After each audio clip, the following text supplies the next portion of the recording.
नमस्कार विद्यार्थी मित्रों, आज हम कक्षा 10 में चैप्टर नंबर 15 आर्थिक विकास के बारे में पढ़ेंगे। आर्थिक विकास में हमारा जो मुद्दा चल रहा था बच्चों, तो इसमें हम पढ़ रहे थे विकसित और विकासशील देशों के संदर्भ में, यानी विकसित देश और विकासशील देशों में क्या फ़र्क है। तो सीधी सी बात है बच्चों, विकसित और विकासशील देशों के संदर्भ में दोनों के बीच अंतर पाया जाता है। विकसित देशों में राष्ट्रीय आय की वृद्धि आर्थिक वृद्धि कहलाती है, जो उनकी राष्ट्रीय आय में जो वृद्धि होती है वो आर्थिक वृद्धि कहलाती है, जबकि विकासशील देशों में राष्ट्रीय आय की हुई वृद्धि आर्थिक विकास कहलाता है। मतलब जो विकास पूर्ण रूप से विकास कर चुका है और उसकी आय में जो वृद्धि हो रही है वो आर्थिक वृद्धि विकसित देशों के लिए है, और विकासशील देशों में राष्ट्रीय आय में वृद्धि होना यानी उसका आर्थिक विकास हो रहा है, हमेशा कह सकते हैं बच्चों। ठीक है, अब हम इसके बाद पढ़ेंगे विकासशील देशों के अर्थतंत्र के बारे में। ठीक है, अब विकासशील देश के अर्थतंत्र के बारे में पढ़ने से पहले हम बच्चों उसके बारे में थोड़ा डिटेल में हम जानकारी प्राप्त करेंगे। विकसित अर्थतंत्र और विकासशील अर्थतंत्र प्रति व्यक्ति आय के आधार पर अलग किए जाते हैं। विकसित अर्थतंत्र और विकासशील देशों के अर्थतंत्र में प्रति व्यक्ति आय यानी विकसित देश या विकासशील देश में जो व्यक्ति पाया जाता है, जो व्यक्ति होता है, उसके राष्ट्रीय आय पर उसकी जो आय होती है यानी उसकी जो इनकम होती है उसकी डिपेंडेंट करता है।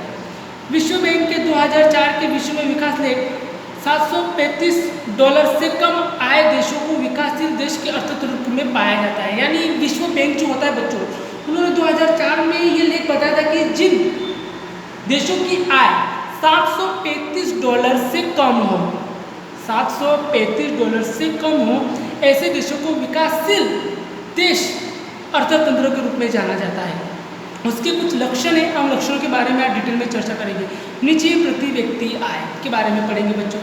कहा गया है कि विकासशील देशों में राष्ट्रीय आय नीची होती है, जबकि जनसंख्या वृद्धि दर अधिक होने से प्रति व्यक्ति आय नीची रहती है, और प्रति व्यक्ति आय के कारण जीवन स्तर भी कैसा होता है बच्चों, नीचा होता है। इसे अगर हम ध्यान से पढ़ें तो इसमें सीधी सी बात है कि जनसंख्या अधिक है तो प्रति व्यक्ति आय भी क्या हो जाएगी बच्चों, कम हो जाएगी, तो जीवन स्तर भी कैसा हो जाएगा, नीचा। ये एक लक्षण होता है नीची प्रति व्यक्ति आय की। जनसंख्या वृद्धि दर, विकासशील देशों में जनसंख्या वृद्धि अधिक होती है, ऐसे देशों में जनसंख्या वृद्धि दर 2% अथवा उससे अधिक भी होती है। मतलब विकासशील देशों में सबसे बड़ी महत्वपूर्ण चीज़ होती है उनकी जनसंख्या। अगर जनसंख्या वृद्धि ज़्यादा हो तो जो आय जो होती है राष्ट्रीय आय, वो भी क्या होती है बच्चों, कम हो जाती है। तीसरा मुद्दा दिया गया बच्चों, कृषि क्षेत्र पर अवलंबन। विकासशील देशों में कृषि मुख्य आर्थिक प्रवृत्ति है और देश के 60% से भी अधिक लोग रोजगारी के लिए कृषि पर निर्भर रहते हैं, तो देश की राष्ट्रीय आय में भी कृषि का योगदान लगभग 25% ही होता है, हम ऐसा कह सकते हैं। मतलब विकासशील देशों में जो मुख्य जो प्रवृत्ति होती है ना बच्चों, खेतों पर आधारित होती है। मतलब ज़्यादातर लोग खेतों पे डिपेंडेंट रहता है, यानी देखने जाए तो हमारा देश भी खेतों पर ही डिपेंडेंट है। इससे क्या होती है, ज़्यादातर जो इनकम होती है वो खेती पे डिपेंडेंट होने के कारण देश विकासशील देशों में ही जोड़ा जाता है। अब बात करते हैं बच्चों आय वितरण की असमानता। आय वितरण की असमानता, विकासशील देशों की आय उत्पादन के साधनों में बंटवारा असमान होता है। यह असमानता ग्रामीण और शहरी दोनों क्षेत्रों में होता है। देश के 20% धनिक लोग राष्ट्रीय आय का 40% हिस्सा रखते हैं, निम्न स्तर के 20% गरीब लोग राष्ट्रीय आय का 10% हिस्सा रखते हैं। यानी अगर हम देखे जाए तो बच्चों, जो ज़्यादा धनिक लोग होते हैं उनकी इनकम ज़्यादा होती है, तो वो ज़्यादा आय देते हैं, उसका हिस्सा क्या होता है, ज़्यादा होता है।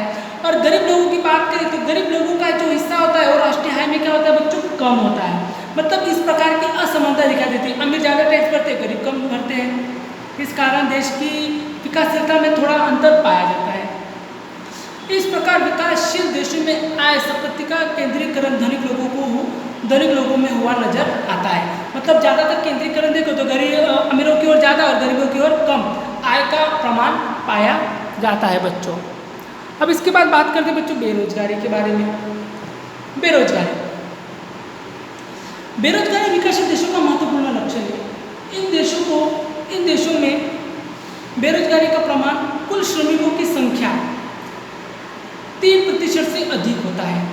इन देशों में गरीबी को भिन्न भिन्न स्वरूप में मौसमी बेरोजगारी, छुपी की बेरोजगारी, औद्योगिक बेरोजगारी आदि में पाई जाती है, जो लंबे समय तक की बेरोजगारी होती है।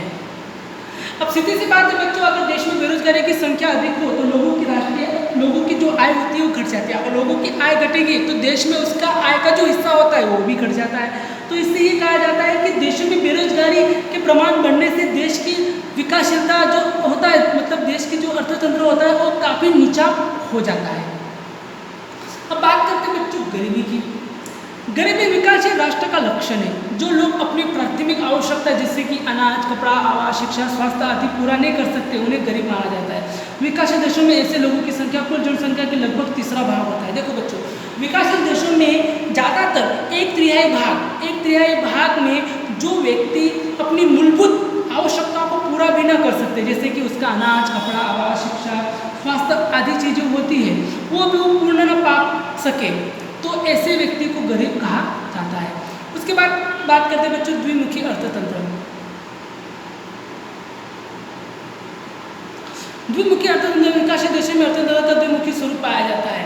एक तरफ ग्रामीण क्षेत्रों में पिछड़ा कृषि क्षेत्र पद्धति, पुरानी यंत्र सामग्री, रूढ़ि चुस्त सामाजिक ढांचा, कम उत्पादन पाया जाता है। दूसरी तरफ शहरी में आधुनिक उद्योग, नई उत्पादन पद्धति, आधुनिक यंत्र, विभु जीवन शैली पाई जाती है।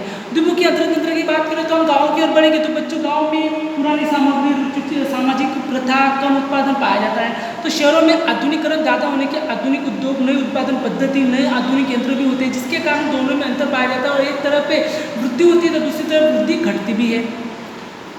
मूलभूत अपर्याप्त सेवाओं।